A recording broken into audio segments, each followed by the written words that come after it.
Je voudrais commencer par nous imprégner d'une citation. Enfin, c'est pas une citation, c'est un ami. Et je voudrais saluer aussi Dominique, qui est là, qui me fait l'amitié d'être là, parce qu'il a fréquenté mon église à Neuilly-sur-Seine. Merci, ça me fait plaisir de te voir. Écoutez ce qu'un ami très cher à ma famille a écrit, et ça va mettre, ça va nous introduire. C'est Dieu qui vous parle, ce n'est pas moi. Dieu nous cherche afin de nous communiquer son calme, sa joie, le goût de la vie. Il nous cherche afin que notre vie roule dans son repos. Et s'il vous dit qu'il sera avec vous tous les jours jusqu'à la fin, c'est qu'il doit aimer votre compagnie. Vous êtes le centre du cercle de sa vie. Il ne tient qu'à vous, par l'antenne de votre foi en lui, de croire qu'il vous environne. Toujours de sa rassurante présence. Branchons l'antenne de notre esprit sur sa fréquence, afin de capter sa bénédiction. Connecte-toi au plus vaste et au plus puissant réseau social parmi les réseaux sociaux. Universel, ô Dieu de l'Alliance, puisque tu me cherches, je serai heureux que tu te révèles à moi. S'il te plaît, conduis-moi à toi, éduque-moi par la foi, pilote-moi, s'il te plaît.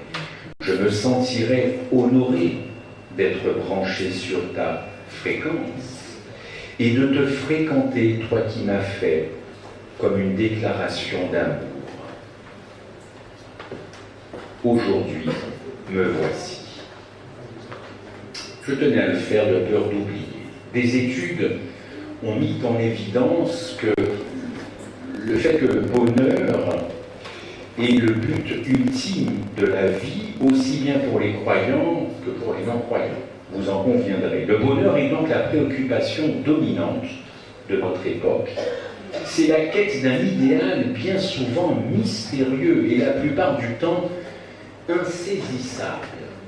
Insaisissable. Beaucoup ne peuvent pas dire ce que signifie vraiment pour eux qu'être heureux. Mais il existe une incertitude, plutôt il existe une certitude. Quand nous l'avons trouvé, nous le savons. Oui ou non? En général. Comme écrivait Augustin, comment je pourrais dire ça, un pionnier de l'Église catholique romaine, voilà ce qu'il a déclaré: le désir de bonheur est essentiel à l'homme. Il y a le mot la chose au monde la plus vénérable, la plus entendue, la plus éclaircie, la plus constante, c'est non seulement qu'on veut être heureux, mais qu'on ne veut être que cela. C'est à quoi, dit-il, nous force notre nature. Et puis un autre écrivain français, Blaise Pascal, a déclaré: tout homme, sans exception, recherche le bonheur. N'est-ce pas? Alors moi je me suis posé une question dans toutes ces déclarations, ces citations. Le bonheur ne serait-il pas une préoccupation égocentrique de l'homme? À vouloir tout le temps chercher le bonheur, parfois même pour certains à tout prix. Est-ce que ce ne serait pas une préoccupation existentiellement égocentrique de l'homme? Et le chrétien dans tout cela, me direz-vous, a-t-on le droit d'être heureux quand les autres souffrent? Quand on voit la misère, la guerre et les catastrophes, est-ce qu'on a le droit d'être heureux en tant que chrétien? Mais alors, que faire de ceux qui souffrent? Rester joyeux au risque de blesser par notre bonheur ceux qui en sont exclus? Ou être triste au risque de faire peser notre tristesse sur un malheur déjà très lourd à porter pour certains? Le bonheur peut être blessant pour ceux qui en sont exclus. Et peut-être qu'ici même, il y a des gens qui se sentent privés de bonheur et qui ont du mal à accepter peut-être le bonheur du frère, de la sœur, n'est-ce pas? La satisfaction de celui qui a réussi fait mal à ceux qui ont échoué. La jubilation de ceux qui s'aiment peine à ceux qui sont délaissés. Le bonheur d'un couple peut faire mal à un célibataire qui cherche l'autre et qui ne trouve pas. N'est-ce pas? Quand ceux qui sont heureux me font en plus sentir un malin plaisir de m'avoir supplanté, le bonheur devient franchement insupportable.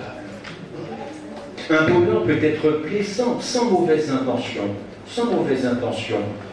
Jésus a dépeint dans une parabole le bonheur d'un certain riche, en Luc 16, menant joyeux sans même s'apercevoir du pauvre Lazare assis à sa porte. Mais s'interdire d'être heureux quand d'autres souffrent pourrait du coup conduire à un commun désespoir. Nous avons eu affaire pour ceux qui sont dans le malheur, certains doivent se le dire. Une des choses les plus précieuses que nous pouvons offrir, c'est notre lutte cachée pour garder la joie de l'Esprit Saint. La joie qui rayonne la bonté et communique force et courage. Mais alors, je me pose une question et je vous la pose. Dieu a-t-il le droit d'être heureux? A-t-il le droit d'être heureux, lui?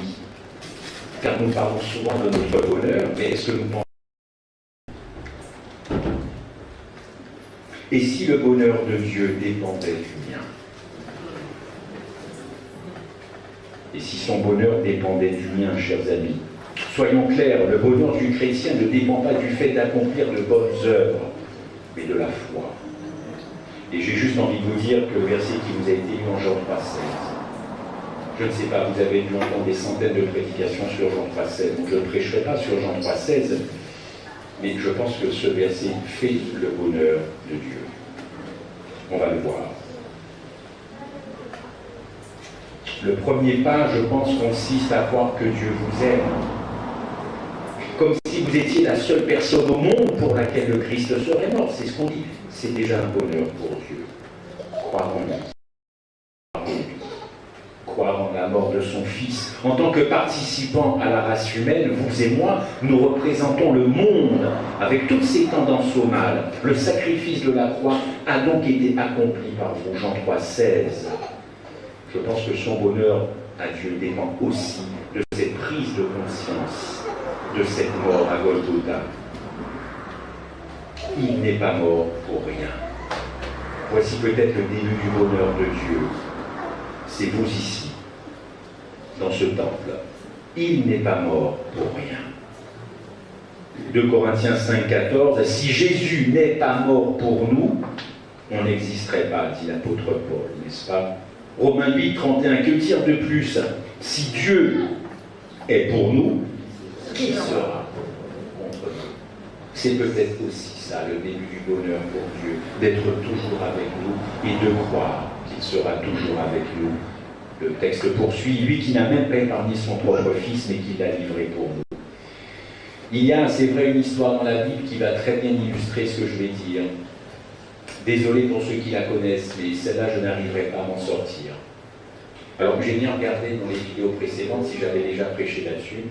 Du coup, je me suis dit, j'y vais, vas-y. Parce que j'étais encore pas ici, ailleurs. D'ailleurs, Xavier, on se connaît, je crois. Il me semble que tu m'as des contacts et je me suis dit, mais tiens, je connais. Alors, il y a cette histoire. Je n'arrête pas de prêcher sur Marie-Madeleine. Eh bien oui, je vais encore peut-être parler de cette femme, Marie-Madeleine, avec des angles différents peut-être pour que je ne vous lasse pas, que vous ne soyez pas dans la lassitude. Mais quand on parle de féminisme ici, à droite, ailleurs, mais tous ces féministes devraient commencer par ça. Mais sous un autre angle, évidemment, pas sous l'aspect de la revendication. Jésus n'a rien revendiqué quand il était sur terre. Il n'a pas revendiqué à ce qu'on protège sa réputation. Alors, voilà, oui. C'est un beau verset, Marc 14, je vous invite à prendre vos Bibles, même si vous connaissez cette histoire, même si vous pensez avoir fait le tour de cette histoire, Marc 14, 3. Et Jésus était à Béthanie à table, dans la maison de Simon. Une femme vint à lui avec un vase de parfum de nard. Marc 14, 3 à 10. Et quelques-uns en furent indignés en eux-mêmes et dirent, oh là là là, pourquoi perdre ce parfum? Car on aurait pu le vendre plus de 300 deniers et le donner aux pauvres. Et je rajoute, c'est pas ce qui manque dans ce bas monde, les pauvres. Ainsi, ils murmuraient contre elle. Mais Jésus leur dit cette phrase extraordinaire.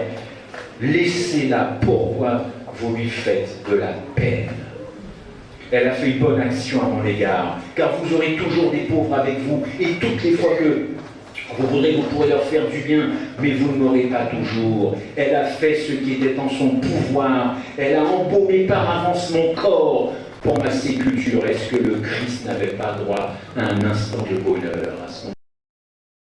Et ce bonheur n'est pas venu des 12, ce bonheur est venu d'une femme, une prostituée. Réfléchissons où nous mettons notre curseur quand nous pensons faire le bonheur de Dieu. Je vous le dis en vérité, dans tous les endroits du monde, y compris ici à Roussel, où cet évangile sera prêché, on racontera en mémoire d'elle ce qu'elle a fait. Alors moi je me sens lié à cette histoire. Mais maintenant nous sommes en 2023. Qu'est-ce que cette histoire a à me raconter? Qu'est-ce qu'elle a à me raconter, cette histoire? Il y a quelque chose dans cette histoire qui devrait réveiller ce matin quelque chose qui est en nous, dans nos âmes endormies. On peut prêcher tout ce qu'on veut dans l'adventisme, c'est pas un souci, et c'est bien. Et ce sont de... J'ai pas de problème avec ça, la vérité est présente, alléluia, elle existe. Mais si nous oublions cette histoire, nous allons priver tous nos auditeurs d'une vérité essentielle. Quand on fait des campagnes d'évangélisation, on commencerait d'abord par prêcher ça plutôt que prêcher le sabbat, selon moi. Et pardonnez-moi si je vous choque, mais voilà, nous privons nos auditeurs de cette vérité essentielle que les gens ont un grand désir de comprendre dans ces derniers jours. La compréhension du salut. Ça passe par cette histoire. Et puis Jésus prononce la phrase que Simon avait besoin désespérément d'entendre et que le peuple tiède de Dieu meurt d'entendre aujourd'hui, s'il ne veut pas demeurer tiède pour un autre siècle. C'est pourquoi je te le dis, verset 47, péchés qui sont en grand nombre. Jésus ne s'est pas trompé sur la condition de cette femme. Tes péchés sont en grand nombre, mais tu as été pardonné, car elle a beaucoup aimé.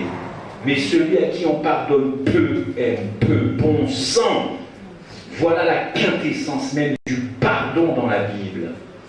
N'allons pas le chercher ailleurs. Quelle belle histoire. Il y a quelque chose de profond ici, sur le fait d'apprendre le devoir le plus important dont nous avons tous besoin. Comment nous aimer et comment aimer tout court. Serait-ce facile une fois que nous saisissions cette phrase que Jésus enseigne? Comment nous aimer tout court? C'est comme son acte. L'acte de Marie a une grande signification pour nous. Son acte à Béthanie se singularise dans l'histoire biblique même. Biblique, c'est l'œuvre la plus touchante, selon moi, jamais accomplie par un pécheur, et notamment en l'occurrence une pécheresse. Son geste était étroitement associé au développement de quoi? Mais oui, de la grande controverse. Ah bon, mais qu'est-ce que le conflit cosmique dont on parlait tout à l'heure vient faire dans cette soirée à Béthanie? Mais c'est quoi le conflit? Mes chers amis, on est dans le conflit cosmique. Pourquoi?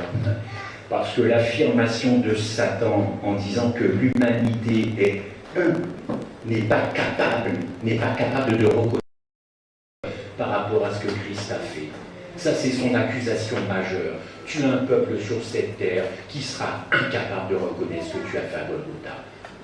Ils vont faire le tour de Golgotha, mais ils ne vont pas rentrer dans Golgotha. Cette femme, elle a compris Golgotha avant Golgotha. Amen. Extraordinaire, Marie-Madeleine. Oui, cette reconnaissance qui vient du cœur pour le sacrifice que Jésus a accompli, elle a vécu ça. Ce fut une expérience ce soir-là à Béthanie. Marie ne possédait aucune justice en elle-même, mais la justice de son Sauveur est rentrée dans sa vie pour devenir quelque chose de concret. Et j'ai envie de vous dire, quand on parle de justice imputée, de justice impartie, tout ça c'est bon, mais ce ne sont que des paroles. Cette femme, l'Évangile a trouvé un foyer dans son cœur. Et c'est ça qui allait pousser dans une salle où il n'y avait que des hommes.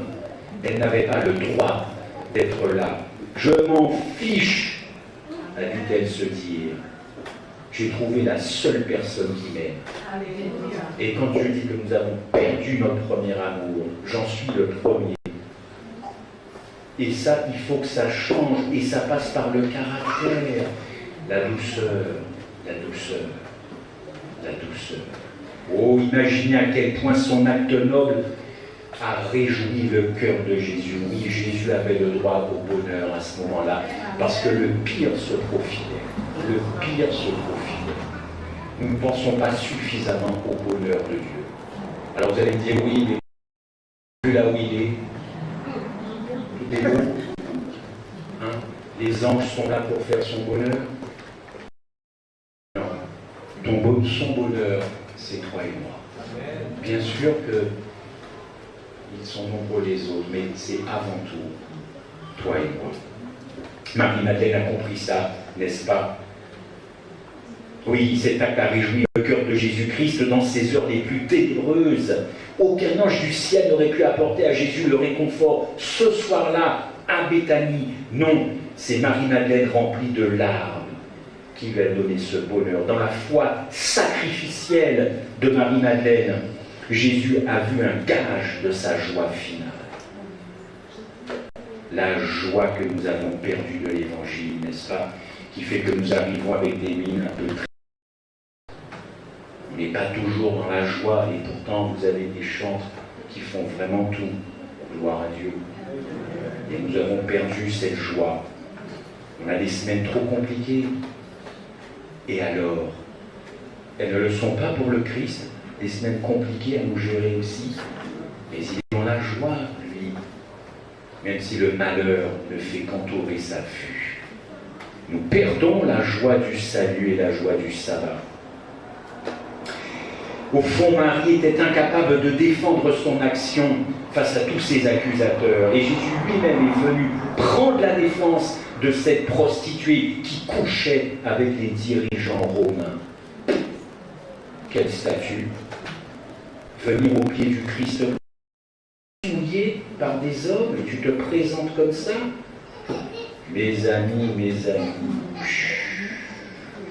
il prend sa défense, le Christ, il transforme cet incident en une leçon de croix. Le sens de la croix. Eh bien oui, on a aussi la croix dans cette rencontre. On a aussi le conflit cosmique dans cette rencontre. Et pourtant, Marie avait fait quelque chose qui forcément était irrationnel. Autant d'argent, très peu économique. Autant d'argent pour la tête et les pieds d'un homme qui va mourir. Je pense qu'il y a plus d'un trésorier qui aurait été complètement abasourdi. Quel poste dans l'église trésorier? Oh, il est trésorier, vous savez, n'aurait peut-être pas apprécié tout ça d'argent. Ou alors le directeur d'Adra aurait dit oui, non. Le Christ, faisons plaisir au Christ, faisons plaisir à Dieu, faisons plaisir au Saint-Esprit. Pourquoi nous sommes petits dans nos trucs, tout à chez nous? Pensons au bonheur de Dieu. Pensons au bonheur de Dieu. Oui, un acte irrationnel, peu économique, 300 deniers, la valeur du parfum. On le sait, ça représentait le salaire d'un ouvrier pour une année. On le sait. Matthieu 20, verset 2.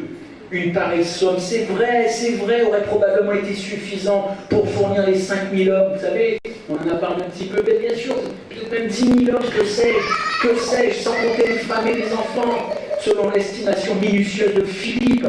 Et ça aurait aidé de nombreuses familles pauvres, Jean 6, Matthieu 14. Mais ça, Jésus le savait.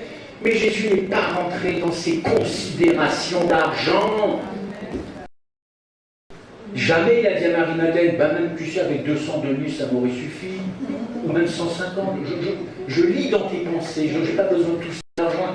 Non, nous allons être fortement déstabilisés à la fin des temps. Parce que tous nos acquis, là, je ne parle pas de nos doctrines, ce qui fait que nous sommes adventistes, mais de notre façon de penser les choses, ou de régler les choses, ça va chauffer. Jésus savait que c'était de l'argent, et j'ai même envie de vous dire, il savait d'où venait l'argent. D'où venait l'argent?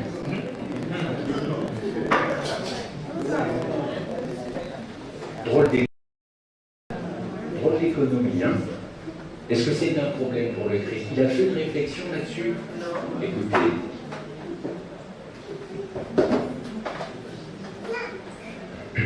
Laissez-la, pourquoi vous lui faites de la peine? Laissez-la tranquille, laissez-la tranquille.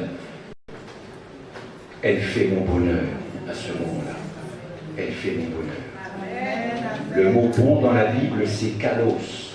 Et si vous allez jeter un œil, kalos en grec, ça veut dire c'est beau ce qu'elle a fait, c'est éminent, c'est précieux, c'est utile, c'est convenable, c'est louable, c'est admirable. Tout ça dans le mot bon en grec. C'est honorable, digne d'honneur, esprit agréable, réconfortant. Et le Christ avait besoin d'être réconforté à ce moment-là. Oui, non. Noblesse de cœur. Elle a eu de la noblesse de cœur. Jésus avait-il besoin chez Simon d'être réconforté? Oui, vous l'avez compris. Bien sûr, les disciples voyaient une perte d'argent, alors que Jésus y voyait du réconfort, de l'encouragement. Pourquoi considérons-nous encore ce sacrifice comme une perte d'argent? Pour certains peut-être. Pourquoi ce qui touche Dieu ne nous touche pas? Ce qui importe le chrétien d'aujourd'hui, c'est ce que Dieu peut m'apporter. Oui, d'accord, mais c'est très égocentrique tout ça. Toujours rapporté à soi. Je ne dis pas que ce n'est pas la volonté de Dieu de nous bénir. Non. Mais tout le temps penser à nous, tout le temps penser à nous. À nous, et lui. Marie-Madeleine a compris quelque chose que nous n'avons toujours pas compris, même en 2023, et que j'ai peine à croire aussi. Elle s'est sentie aimée, sans arrière-pensée, et son geste fut sans arrière-pensée. Elle n'a pas envisagé une récompense, ni un gain, ni même la vie éternelle, alors que d'autres ici soupirent tout le temps après la vie éternelle, mais avant d'y aller, est-ce qu'on pense au bonheur de Dieu? Elle n'avait pas tout ça dans la tête, non, pas du tout. Elle rencontre son Sauveur, elle a rencontré le pardon. Avez-vous rencontré le pardon dans vos vies? Avez-vous rencontré une fois le vrai pardon dans vos vies? Parce que le conflit cosmique, permettez-moi de vous dire, à la fin des temps, c'est une question de pardon, c'est une question de guérison, c'est une question de réconciliation. Alors vous comprenez que tous ces événements qui doivent venir de la stratosphère et du cosmos et toutes ces lois du dimanche, oui, mais la fin des temps dans ma vie, dans mon cœur, ça va donner quoi? Réconciliation, pardon. Pourquoi lui faites-vous de la peine? Le bonheur de Dieu, je voudrais vous sensibiliser là-dessus. Elle n'avait pas tout ça, elle rencontre le pardon, et elle est persuadée que quoi qu'il advienne, elle voulait rendre à Jésus ce bonheur. Elle n'a pas pensé à elle à ce moment-là, mais au Christ. Elle n'est pas venue pour se faire pardonner, elle n'est pas venue pour entendre dire « Bon, je comprends, tu tu n'as pas trouvé d'autre moyen de gagner de l'argent que de vendre ton corps, Elle n'est pas venue avec tout ça dans la tête. Elle a rencontré la seule personne qui l'aimait, sans arrière-pensée, celle qui ne l'a ni jugée, ni critiquée. Pas un mot, Jésus lui fait un reproche sur sa condition de prostituée, parce que Jésus a compris que cette rencontre était tout aussi capitale. Je pense humblement pour lui comme pour elle. Le bonheur du Christ à ce moment-là, dans cette sombre soirée de Béthanie, je dis sombre parce qu'il y avait toujours des requins qui étaient là pour critiquer les malfamés qui n'ont rien repris à l'évangile. Voilà, ceux qui ne retiennent qu'une partie de cette histoire. Oui, chers amis, c'est une rencontre là, on est dans le salut, on est dans l'incarnation de ce qui s'est passé en la personne de Jésus face au mépris des personnes présentes. Jésus va dire « Pourquoi vous lui faites de la peine ?» Ce même Jésus qui prenait le chemin de la croix, il a pris fait et cause pour Marie-Madeleine. Il a tenu à la défendre, mais en défendant Marie-Madeleine, il a défendu sa propre croix. Le Christ, quelle histoire, avec tous ces tiroirs dans cette histoire. Il défend la croix, celle qui attend, en appréciant le geste de cette femme. Et tous ces hommes sans cœur. Encore nous, les hommes sans cœur. Alors faire le bonheur de Dieu, oui, c'est peut-être modestement commencer par apprécier le don de son Fils, réactualiser dans ma vie tous les jours, comme quand on parlait de... Ça consiste aussi à se sentir aimé. Bon sang, s'il y a des gens qui ne se sentent toujours pas aimés dans leur communauté, toujours pas aimés par le Christ, toujours pas aimés par leur mari, toujours pas aimés par leurs enfants, toujours pas aimés par leur conjoint, qu'est-ce qui se passe? Qu'est-ce que l'Évangile n'a pas fait dans votre vie?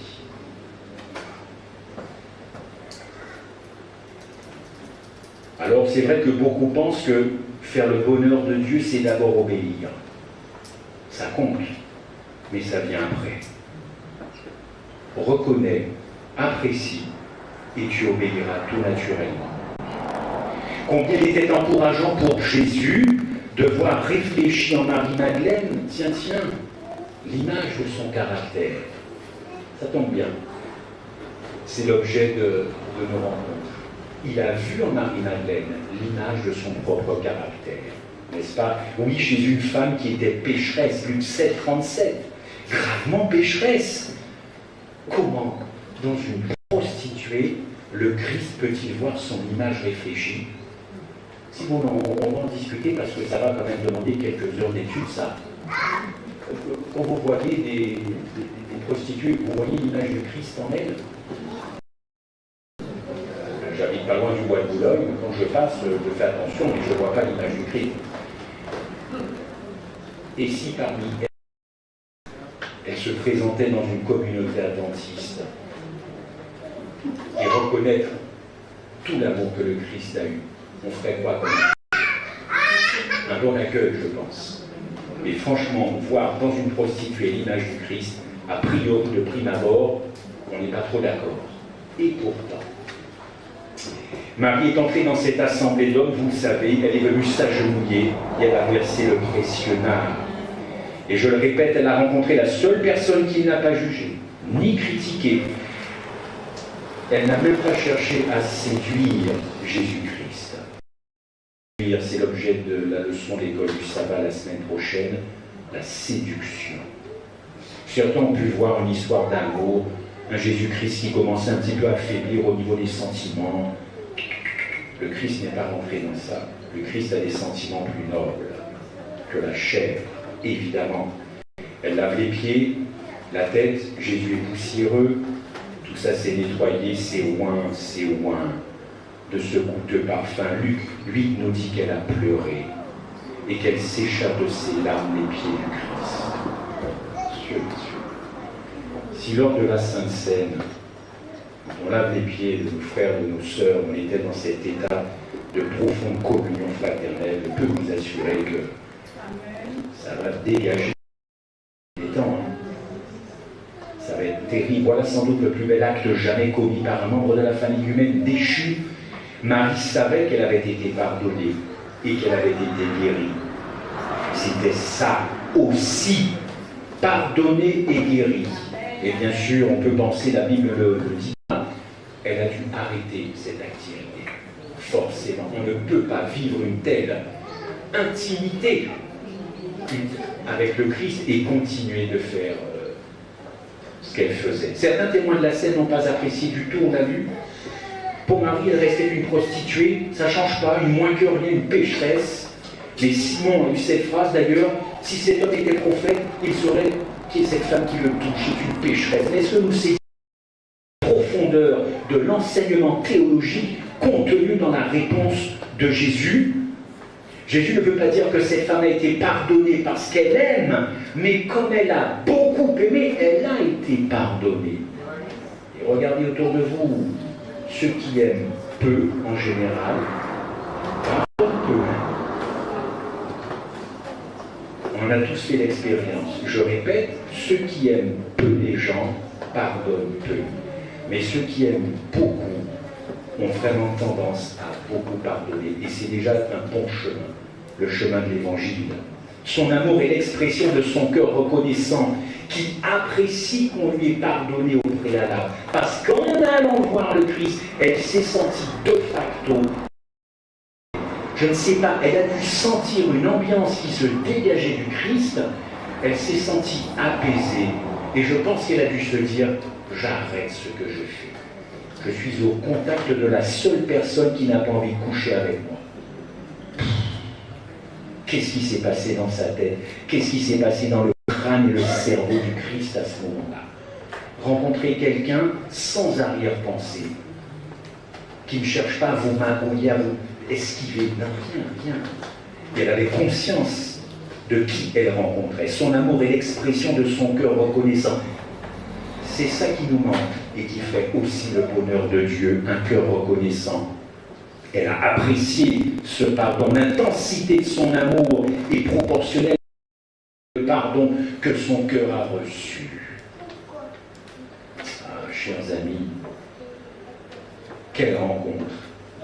Et puis, pour terminer, il y a également un autre passage, peut-être un peu plus compliqué, qui fait le bonheur de Dieu.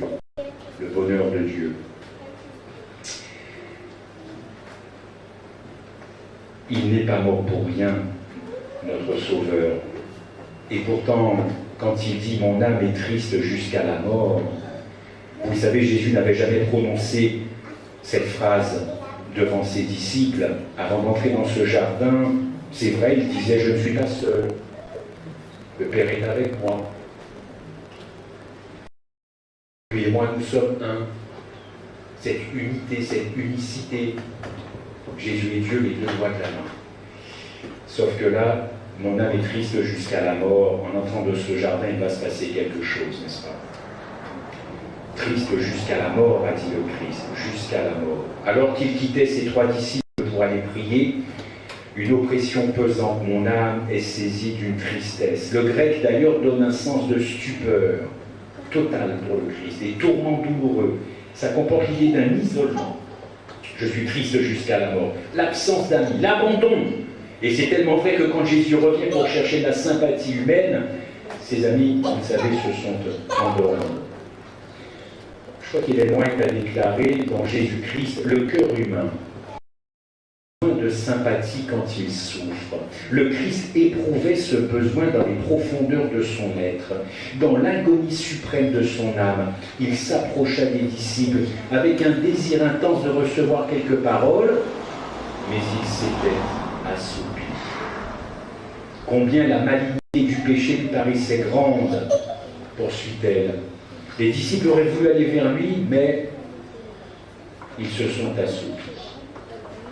Dans ce jardin de Gethsémani, il faut avouer que notre Seigneur Jésus-Christ aurait voulu trouver comme un réconfort, ce réconfort qu'il a trouvé chez Simon. Et pourtant, il a continué d'aimer ses 12 en les envoyant à travers le monde prêcher cette bonne nouvelle. Est-ce qu'on peut passer la petite slide, Stéphane? Celle de cette petite fille, pour conclure, parce qu'elle a un lien avec le caractère. Voici une petite fille dans un cimetière, et vous avez des pierres tombales, n'est-ce pas? Le bonheur de Dieu, je pense, aussi, serait que vos pierres tombales puissent dire quelque chose de vous. Est-ce que nos pierres tombales diront qui nous avons été vraiment quand nous étions vivants? Parfois, c'est souvent le cas dans les enterrements, les langues se délient un petit peu et on dit « il ou elle était comme ça ». Oh, pas facile, hein. Oh là là. Elle était dure, il était dur. Et ce sont des caractères qui se révèlent dans ces moments-là. Pas que dans ces moments, mais souvent. Moi, j'aimerais que ma pierre tombale puisse dire que le Christ a changé mon caractère, comme il a changé le caractère des disciples, comme il a changé le caractère de Marie-Madeleine. Que dira votre pierre tombale de vous, chers amis? Et pour conclure, peut-être la deuxième que je vous ai proposée, c'est une citation d'Ellen White. Je vous laisse lire cette citation.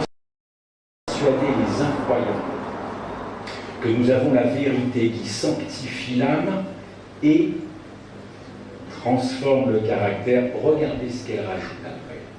Je vous laisse lire ça tranquillement.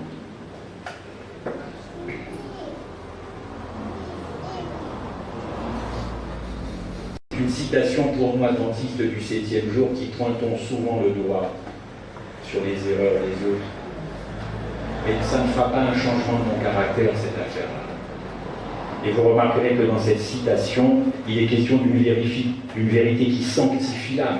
Et c'est vrai que nous sommes champions pour parler de la sanctification, bien sûr, sans laquelle d'ailleurs personne n'ira au ciel, on est bien d'accord. Mais cette sanctification, elle doit en premier changer mon caractère.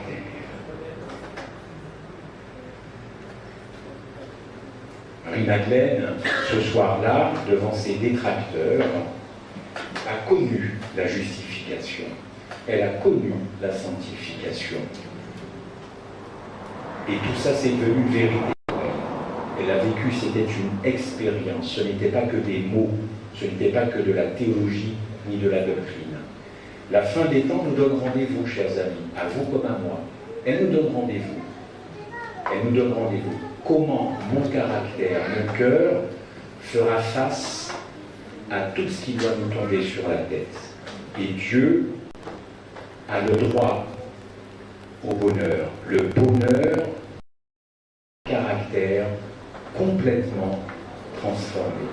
Et quand c'est le cas, ça, c'est aussi le bonheur que Dieu a le droit, dont il a le droit. Amen.